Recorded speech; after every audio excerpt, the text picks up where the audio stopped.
नमस्कार, मैं संगीता यादव और आप देख रहे हैं अनन्य राष्ट्रीय। शुरुआत करते हैं आज की बड़ी खबरों की।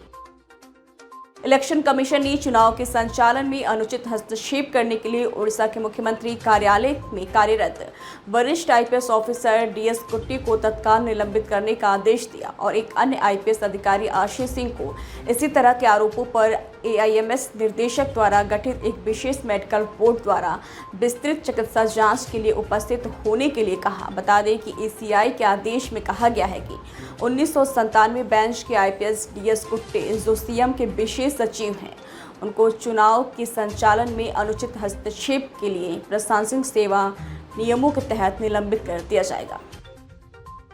आज ओडिशा पहुंचे प्रधानमंत्री नरेंद्र मोदी और विशेष विमान से पहुंचे छाऊ मैदान बरिपादा, जहां वो भाग लिया विजय संकल्प समावेश में और वहां से सीधे रिमूढ़ा में चुनावी सभा में भाग लिया और फिर 3 बजे केंद्रपाड़ा में विजय संकल्प समावेश में भाग लिया। प्रधानमंत्री ने सीधे बीजेडी सरकार को आड़े हाथों में लिया और सीधे अटैक के मूड में दिखे।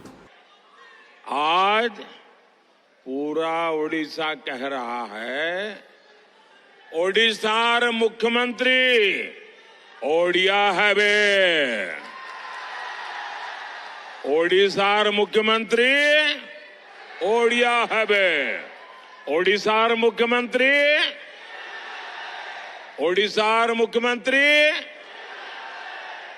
ओडिशा कह रहा है, द्विथर पदम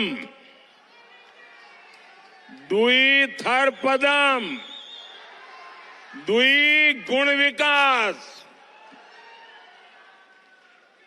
ओडिशा के कोने कोने में एक ही बात सुनाई दे रही है, ओडिशा लोको चाहती, ओडिशा लोको चाहती मोदी गारंटी। भाइयों और बहनों, मयूरभंज की ये धरती नारी सशक्तिकरण की धरती है। अभी तक मयूरभंज का जय जयकार इसलिए होता था क्योंकि यहां मां सुभद्रा के रथ को केवल महिलाएं खींचती है, लेकिन अब मयूरभंज की बेटी 140 करोड़ के देश का नेतृत्व कर रही है, भारत का नेतृत्व कर रही है। हमारी राष्ट्रपति द्रौपदी मुर्मू जी देश की तीनों सेनाओं को कमांड करती है और वो मयूरभंज की बेटी है।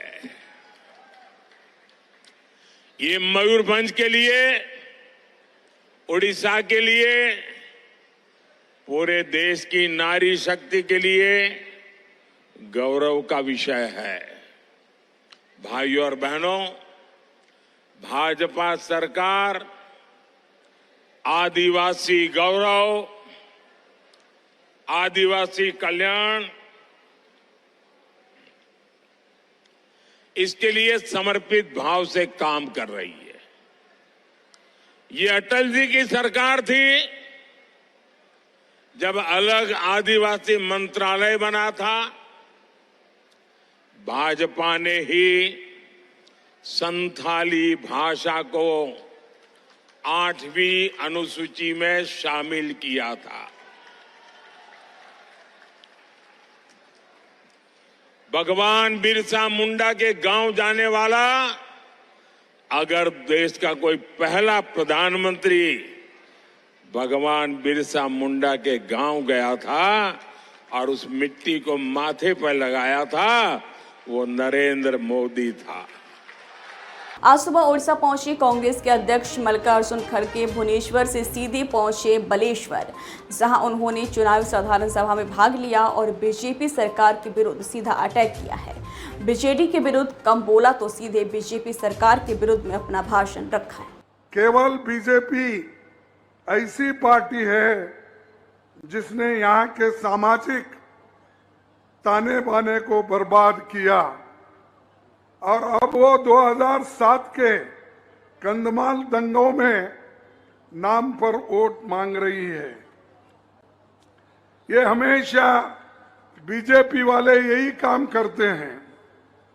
देश का तो उद्धार करते नहीं, गरीबों के तरफ देखते नहीं, उनके लिए लड़ते नहीं, लेकिन सबको भड़काते हैं और देश में, समाज में फूट डालने की कोशिश करते हैं। उड़ीसा पहुंचे गृह मंत्री अमित शाह सुबह 11 बजे पहुंचकर सीधे चांदबाली पहुंचे और चांदबाली में विजय संकल्प समावेश में भाग लिया। फिर उनका दूसरा कार्यक्रम कोरी और निमपाड़ा था, जिसमें उन्होंने भाग लेते हुए अपने भाषण में उड़ीसा सरकार को आड़े हाथों लिया। वहीं दूसरी तरफ असम के मुख्यमंत्री हेमंत बिश्व शर्मा भी चुनाव प्रचार में रैंगरापुर में रोड शो किया। वहीं मोरना और जगत सिंहपुर में विजय संकल्प समावेश में भाग लिया। मुझे बताओ, ये पाक ऑक्यूपाई कश्मीर भारत का है या नहीं है? ये पीछे के पेंडाल वाले, दोनों पेंडाल वाले बताए है या नहीं है? भाइयों बहनों, ये कांग्रेस पार्टी कहती है कि पाकिस्तान के पास एटम बम है, पाक ऑक्यूपाई कश्मीर की बात मत करो। अरे नवीन बाबू, राहुल बाबा, कान खोल कर सुन लो। आज मैं महाप्रभु की भूमि पर कहकर जाता हूं, पाक ऑक्यूपाई कश्मीर भारत का है, रहेगा और हम उसको लेकर रहेंगे।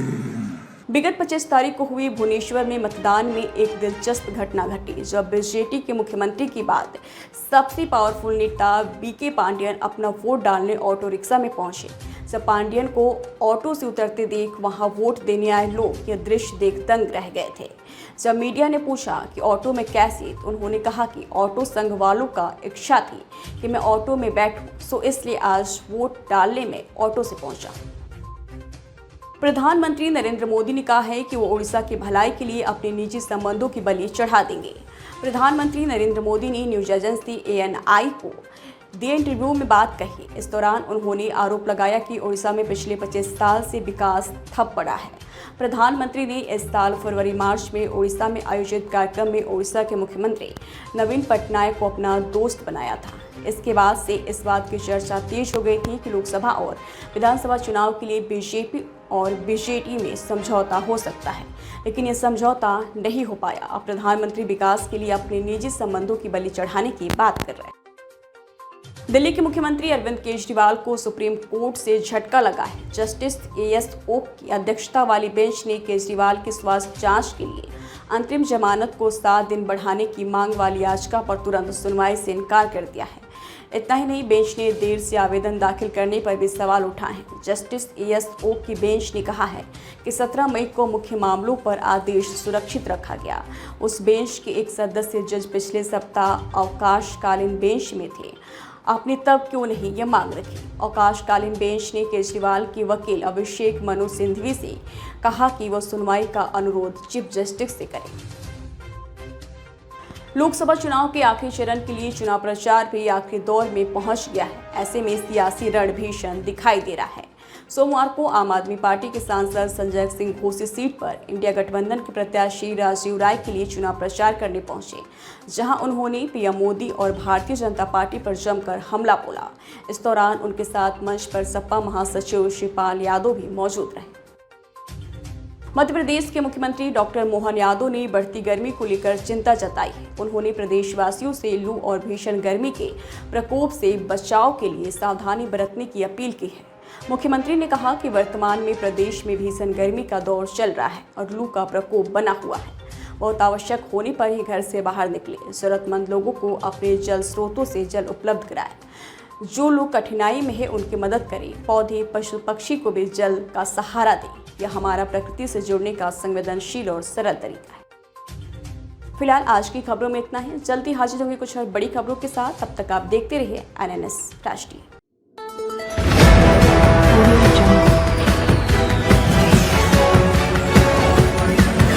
Audio